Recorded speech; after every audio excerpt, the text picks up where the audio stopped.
Make a plan to solve a problem. Questions that would be answered. What does it mean to make a plan to solve a problem?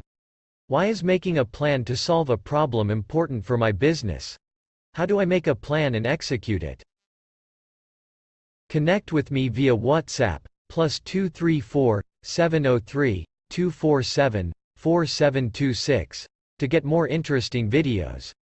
Please, to support our ministry, remember to like the video, and also find it in your heart to subscribe to our YouTube channel and then gently tap the bell to turn on the notification, so as not to miss out on the next videos.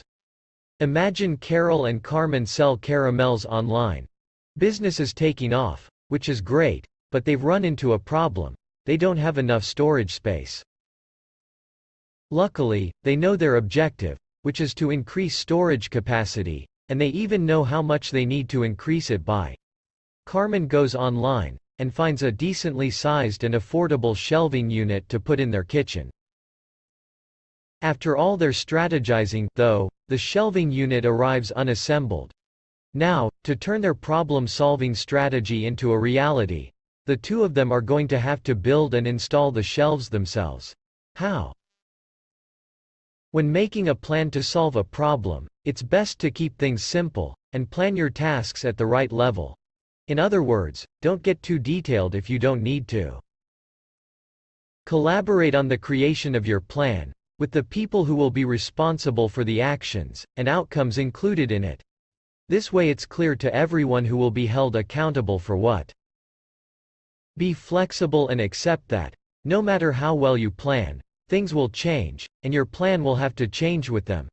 Be prepared to modify your plan, so you can stay on track and achieve your goals. Consider tracking your plan's progress using an action tracker. This can be a simple chart or spreadsheet that breaks down who does what and when. In the first column, write down all the actions that make up your problem-solving strategy. Let's say, Carol and Carmen's new shelving unit has led to an increase in inventory, and they're planning to sell this surplus on social media. Their actions might include setting up a social media profile for their business, creating a schedule for posting, taking photos of their caramels, and uploading these photos to the social media channels. In the second column of your tracker, note who is responsible for each action, and when it should be done by.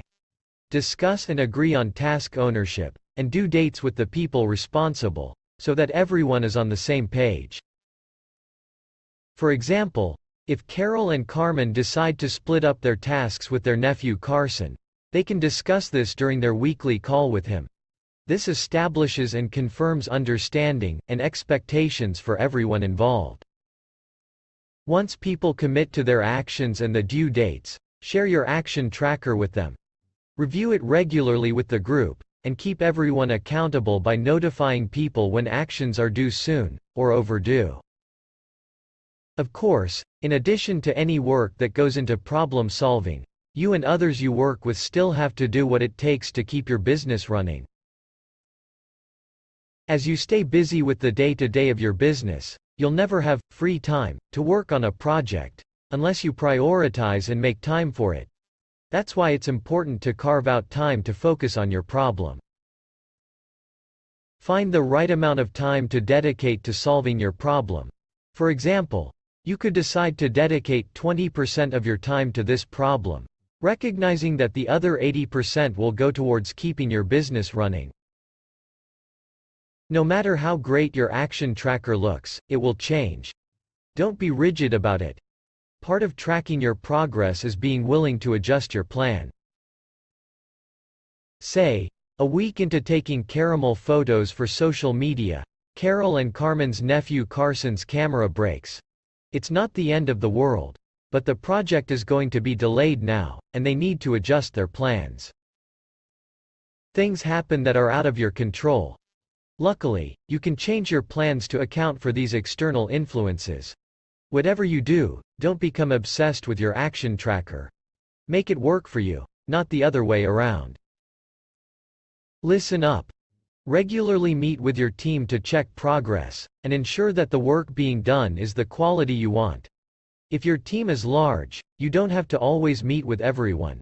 Consider kicking off projects by meeting with the whole team, then doing check-ins with smaller groups. Successful problem solving means making sure the problem stays solved.